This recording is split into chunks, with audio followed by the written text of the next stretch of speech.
እንዴት ናቸው ወገኖቼ? የዛሬው የመጀመሪያ ጥያቄ ኔትወርኪንግ ምን ማለት ነው የሚል ነው። ብዙ ወጣቶች ኔትወርኪንግ ሰው መጠቀም ወይም ቢዝነስ ካርድ መለዋወጥ ይመስላቸዋል። ነገር ግን ኔትወርኪንግ ከዚህ ያለፈ ነው።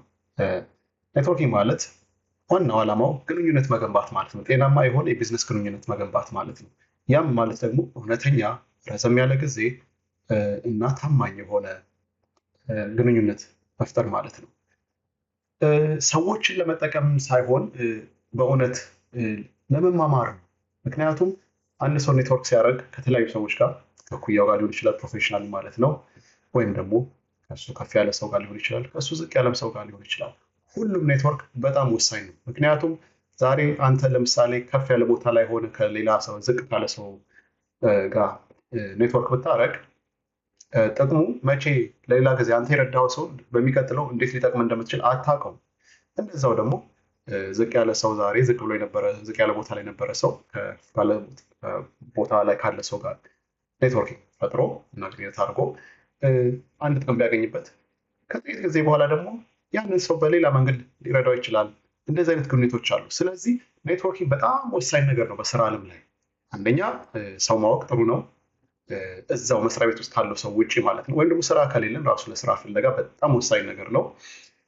ሁለተኛ ብዙ ነገር እንማርበታለን። ለምሳሌ በአንድ ዘርፍ የተሰማራ ባለሙያ ከሌላ ሰው ጋር ኔትወርክ ቢያደርግ፣ በሌላ ዘርፍ ከተሰማራ ባለሙያ ጋር ኔትወርክ ቢያደርግ በዛ ዘርፍ ዙሪያ ያሉ ነገሮችን ሊማር ይችላል። ያ ማለት ቴክኒካል እውቀቱ ሳይሆን እሱ በተማረበት ወይም በሚችለው ቦታ ላይ ሆኖ በዛኛው ዘርፍ እንዴት ለምሳሌ አስተዋጽኦ ሊያደርግ እንደሚችል፣ ያ ማለት ስራ ለመፈለግ ይሆናል ወደፊት፣ ወይም ደግሞ ቢዝነስ ለመፍጠር ሊሆን ይችላል፣ የተለያዩ ነገሮች ሊሆን ይችላል። ግን ብዙ በር ይከፍታል።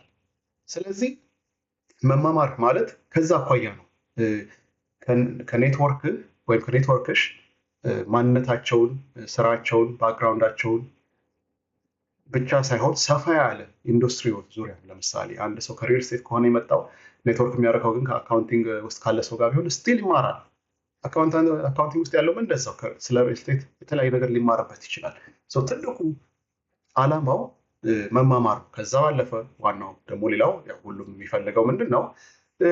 ለችግር ጊዜ ሊደርስለት ይችላል። ያ ሰው ለምሳሌ ስራ ፈልጎ መቀየር ቢፈልግ፣ አንድ መስሪያ ቤት ያሰበበት ለምሳሌ ንግድ ባንክ ለመግባት ቢፈልግ፣ ንግድ ባንክ ያለ የሆነ ቦታ ላይ ያለ ሰው ፈልጎ ኔትወርክ አድርጎ ኢንፎርሜሽኖች ሊያገኝ ይችላል። ያንን ተጠቅሞ መልከቻ አስገብቶ ስራ ሊያገኝበት ይችላል። አይታወቅም። ብዙ አማራጮች አሉ። ይህንን በዝርዝር በሚቀጥለው ቪዲዮ አብራራለሁ። ለዛሬው አመሰግናለሁ።